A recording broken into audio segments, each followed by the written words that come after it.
Hi everyone, I'm Ellie from Code of the Future, and today we're going to be kicking off the NumPy tutorial series in Python. So this series is going to incorporate a load of different videos on a load of different areas in NumPy. So today we're going to be looking at creating arrays and different dimensional arrays. So the idea behind this tutorial series is to incorporate a little bit of data analysis.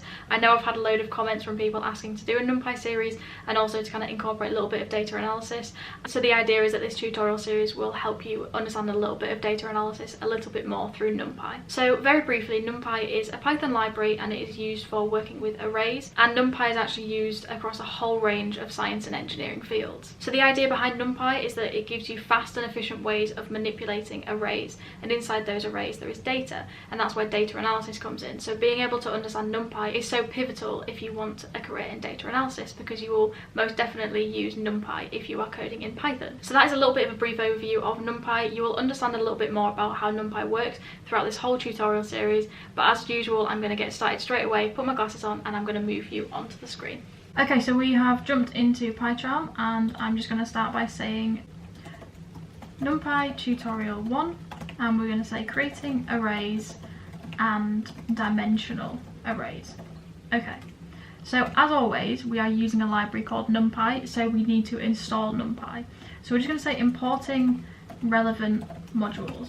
Okay, so ordinarily we would say import NumPy as np.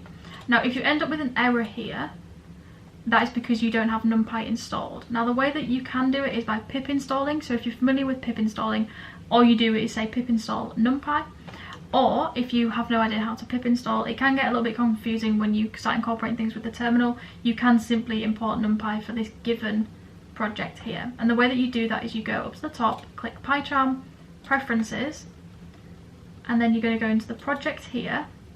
You're going to go into Python Interpreter, and you're going to click this little add here, and notice that it says install. So you're going to click add, and then you're going to type in NumPy, and here NumPy is here, and then you'll just click install package and it will install it.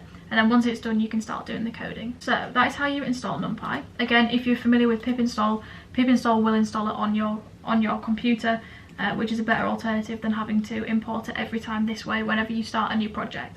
But that is how you import NumPy and how you install it as well. So NumPy is a Python library that allows you to kind of manipulate arrays. Now arrays are so incredibly important when it comes to data analysis because it allows you to manipulate data within a given array. So what we're going to do is we're going to start by saying creating a simple array. So the way that we do that is we say we let the variable array equal np.array, and then we're going to input a list. So let's say 1, 2, 3, 4, 5. Okay, so what we've done here is we've imported NumPy as np, and that simply means we don't have to waste our time saying NumPy every single time. So if we didn't have as np here, we would have NumPy there. And notice it comes up with red, but as soon as I get rid of as np, it works. So essentially what this is doing is creating a shortcut for NumPy. It means we don't have to write out NumPy every time we want to do something.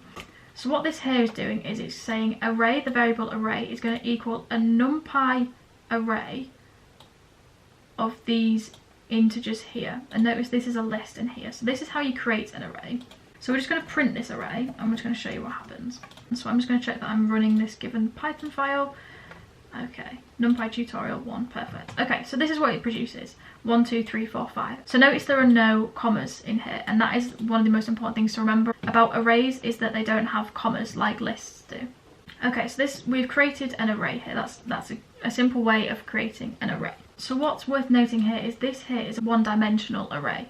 Now in Python and just in arrays in general, we can get more than one dimensional. We can get 0, 1, 2, 3, and we can actually get higher dimensional arrays. So what we're going to say here is let's explore the different size dimensions. Okay, so we're going to first start off with a 0-dimensional array, and the way that we do that again is we'll just say, okay, let's say 0 dim equals np.array. Now for a 0th dimensional array, you simply just input a number. So we can say this number here. Okay, and then if we ask Python to print this, and we run the Python file, there we go. It prints this given array here. So this is what is known as a zeroth dimensional array. And again, as I said here, this is a one dimensional, but we'll just explore that again. So we'll say 1dim equals np.array, and this time we'll have 1, 2, 3, okay? And then we can print 1dim, and we'll click run, and there we go, it prints it, perfect. So this is a one dimensional, and this here, sorry, is a 0 dimensional, and this here is a one dimensional array. Okay, so as you guessed it, we can extend it further and go for a second, a 2-dimensional array. So we'll say 2-dimensional array. Okay, so this is where things start to get a little bit more complicated. So we'll say 2dim is np.array, and we're going to say 1, 2, 3, but inside this array we're going to input a comma, and we're going to say 4, 5, 6. So notice here we have one list that is going to be created into an array, and here we have 2 lists separated by a comma that is going to be inputted into an array. And something that I just forgot was to add the extra brackets in here. Okay, so that's something that's really worth remembering, is when you do 2-dimensional arrays you need to just add in the extra brackets in here. And if I was to print this 2-dimensional array now and click run, okay, notice it comes up like this. So this is a 2-dimensional array, this is the 1-dimensional, and this is the 0-dimensional. So again, we can do a 3-dimensional, and just think about what you think is gonna occur when we print this 3-dimensional. So we'll say 3dim equals np.array. So for a 3-dimensional array, what we will do is we will have brackets, and inside those brackets we can have 2-dimensional arrays, which is what you can see here. So if we just copy this 2-dimensional array and input it into the brackets, and then we can input another element within this 3-dimensional array, so we can put a comma, and let's copy it again, but instead we'll do 7, 8, 9, that can be 10, 11, and 12. Okay, as you increase the dimensions of the array, notice that for here we take this, create a new bracket, so that bracket there and that bracket there, and then we can input as many of these as we want separated by commas. And again, for 3-dimensional, we start with 2 brackets here, and then inside those 2 brackets we can have as many of these as we want. So I'm going to print this 3-dimensional array, and the thing with, as you increase the dimensions, it can get a little bit hard to picture it in your head and kind of figure out how, you know, where the brackets go and things like that. But a lot of the time with data analysis is you will actually be given, you know, 3-dimensional arrays, and then you have to do a little bit of kind of plotting and stuff like that. So usually there's a lot more kind of inferring data rather than actually kind of creating really, really large arrays like this. So we run it. Okay, perfect. So here is the first, and here is the second. So that corresponds to that there, and this one here. Okay, so that's a 3-dimensional array. Now we can get higher dimensional arrays, which where you just kind of follow this pattern that we did here and start with another kind of bracket and then input as many of those as we want, and obviously that will take a bit of time and a bit of kind of understanding what's going on. So we're just going to stick with the 1, 2, 3 and 0-dimensional arrays at the moment. We can actually find the dimension of a given array using NumPy. So the way that we do that is we'll just say finding the dimension of a given array. Okay, so the way we do that is we say print, and then we're going to take the array that we've assigned. So let's say we'll do 3dim, and you say dot ndim, and then we're just going to print this here.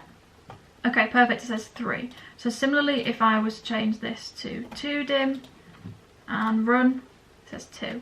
So this is a really, really nice way of finding the dimensions of a given array, so you know exactly what array you're working with. And this is something that you will use when doing data analysis to figure out exactly what kind of arrays, what dimension you are working in. That's something that I did over the course of my internship this summer, actually, working with really, really large arrays.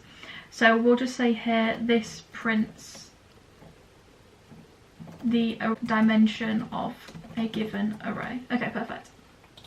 So that's how you find the dimension of a given array. Now something else we can do is we can actually, instead of spending, you know, a lot of time writing loads and loads of brackets out, we can actually create specific dimensional arrays. So the way that we do that is we can say here, give an array any dimension you want. Okay, now in real life, dimensions kind of go from, you know, 1D to 2D to 3D, and then 4D could be time. You know, we don't really know what 4D is, but in this sense you can go to any dimension you want. So the way that we do that is we'll start with a new array and we'll assign it to np.array, and we'll keep it simple. We're going to just have 17. So now if you remember, if we print this new array and we click run, it just simply gives you 17. Okay, so what we can do in here is we can say what dimensional we want for this given array. So we will say nd min equals 5. Now if we run this, what this will do is it will take 17 and then it will do the whole bracket thing again, but for a 5-dimensional array. So it will no longer just say 17, it will have a 5-dimensional array. So if we run, look at that, perfect, it's done 5 brackets either side. Similarly, we could say here, let's have this as 1 and 2 and run, and there we go, 1, 2, and it is created like that. So that's a really kind of nice way of being able to give an array any dimension you want, and it's really quite handy when you do start doing a little bit of data analysis.